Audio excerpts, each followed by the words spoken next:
이번 방송에서는 제가 그 경매 권리 분석에 대해서 완벽하게 이제 해결을 해드리려고 합니다. 그래서 권리 분석에 대해서 강의를 하시는 분들도 많고 유튜브에서도 많이 하는데요.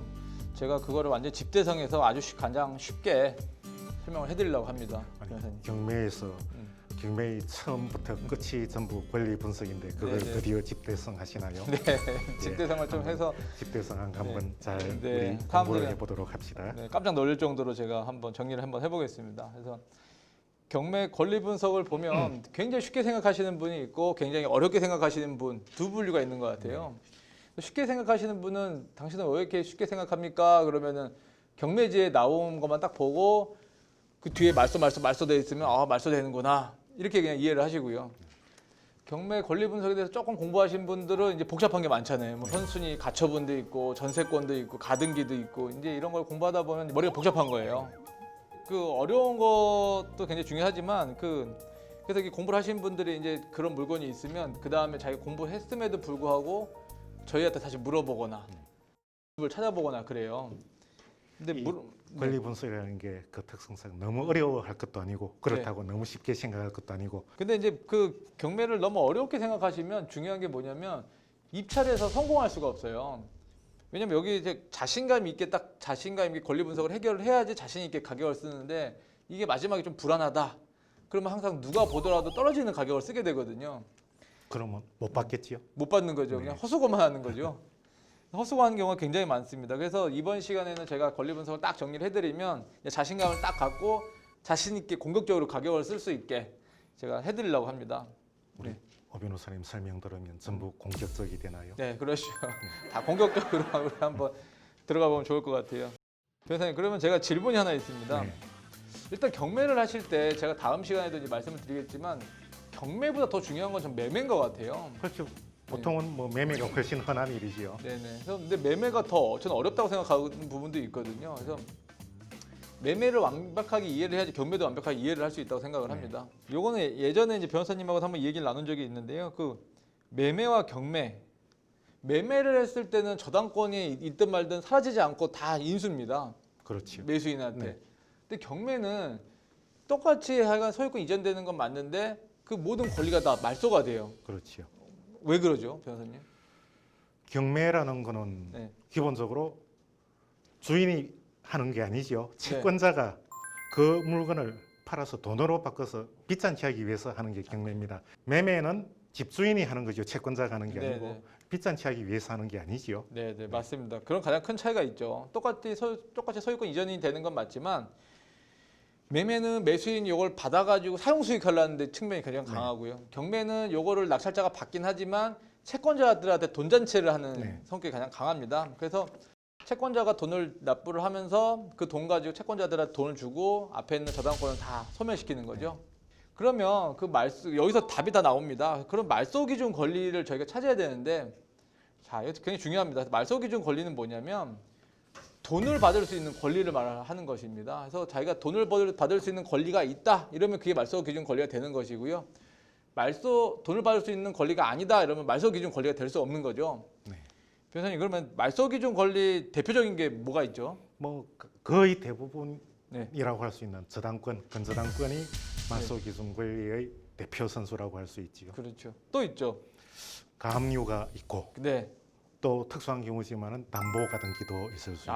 예, 맞습니다. 변호사님 지금 다 얘기를 하셨는데 일단 돈을 받을 수 있는 권리예요. 가압류군, 압류군, 저당권이군 그걸 왜 설정해 놓냐면 자기가 나중에 돈을 받으려고 설정해 놓은 권리잖아요. 그렇지요. 그래서 돈을 받을 수 있는 권리만 말소 기준 권리가 되는 거예요. 그러면은 그 다음에 그럼 어떤 게 있길래 또 그런 소리를 하냐? 예를 들어서 가처분. 네. 가처분 같은 경우는 돈 받으려고 설정해 놓는 게 아니잖아요. 그렇죠. 어떤 그렇죠? 경우에 주로 하지요? 물론 이제 처분 금지 가처분이 대표적인 건데 그렇죠. 매수인이 네.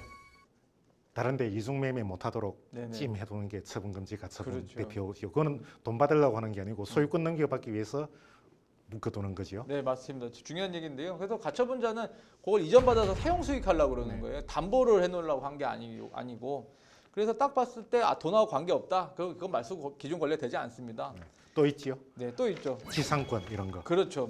중요한 얘기입니다. 지상권이 1순위로 있다 치더라도 지상권은 왜 있는 거죠? 사용가치, 사용권을 확보하기 위해서. 그러죠. 네. 돈하고 상관없는 그렇죠. 거죠. 지상권자는 금전 채권이 없습니다, 주인한테. 예, 맞습니다. 그러면은 이것만 확실히 아시면은 완벽하게 이해를 하실 것 같아요. 전세권은 어떻게 되죠? 전세권은 네. 본래는 우리 민법상으로는 네, 지상권처럼 사용하기 위해서 네. 사용권을 확보하기 위한 물건이긴 한데 네, 그 전세금에 대해서는 저당권하고 똑같은 효력을 인정하기 때문에 결국 두 가지 양다리를 걸치는 권리다라고 그렇죠. 할 수 있습니다. 전세권은 양다리를 걸칠 수 있어요. 그래서 전세권은 나 그냥 여기서 사용하겠다, 살겠다 이러면 말소 기준 권리가 되지 않고 소멸이 안 되고 배당 요구 신청을 하면서 나 돈 받고 나가겠다. 그러면 이게 저당권이랑 똑같이 되는 거죠. 그렇죠. 그렇죠. 그 또 중요한 게 하나 있습니다. 아까 답을 말씀하셨는데요. 가등기가 있습니다. 네. 가등기는 어떻게 되죠? 가등기도 지금 두 가지 형태가 있습니다. 네. 담보 가등기가 있고 네, 순수한 순위보전 가등기. 그렇죠. 매매 예약을 해놓고 네네. 나중에 예약 완결되면 소유권을 넘겨받기 위해서 그거는 돈 받기 위해서 한 게 아니죠. 네, 네, 그 두 가지가 있는데 담보 가등기는 금전 채권, 네, 네. 순위보전 가등기는 비금전 채권. 그렇죠. 그래서 딱 가등기가 있는데 그게 담보 가등기다. 담보 가등기는 돈을 받기 위해서 설정한 거잖아요.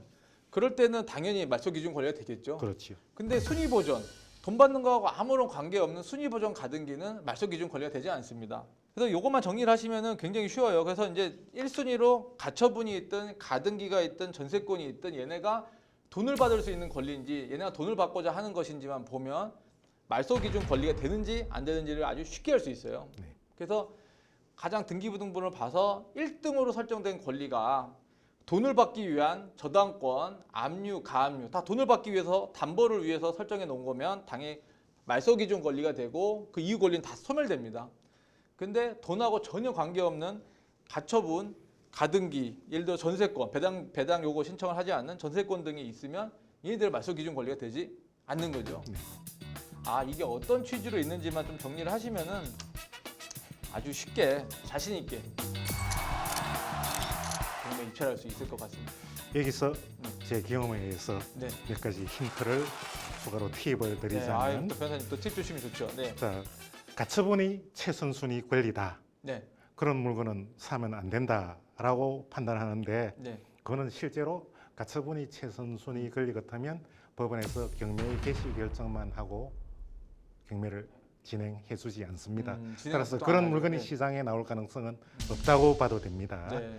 다음에 가등기가 제일 앞에 있더라. 네. 이게 아까 가등기는 두 가지 형태가 있다 그랬습니다. 담보 네. 가등기, 금전 채권, 말소 기준 권리가 될 수 있는 가등기가 있고 네. 네. 순수한 순위 보전 가등기, 네. 말소 기준 권리가 될 수 없는 가등기가 있다. 과연 등기부만 보고는 판단할 수 없습니다. 등기부에 보면 담보 가등기 이런 말이 없습니다. 그냥 가등기라고만 되어 있습니다. 등기부등본을 딱 보면 거기에 저는 담보 가등기입니다라고 써 있지가 않죠. 안 써있죠. 그냥 네. 가등기라는 제목밖에 없습니다. 아무리 떼봐도 네. 가등기 석자밖에 없어요. 네. 네. 그럼 이게 대간절 두 가지 중에 어느 종류의 것이냐?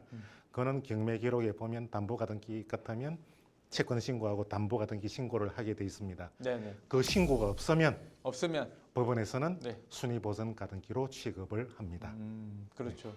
어떻게 변호사님 제가 이번 시간을 통해서 권리 분석이 완벽하게 정리가 됐나요? 네, 확실히 이해됐습니다. 좀 더 공격적으로 대해 보겠습니다. 네, 네, 알겠습니다.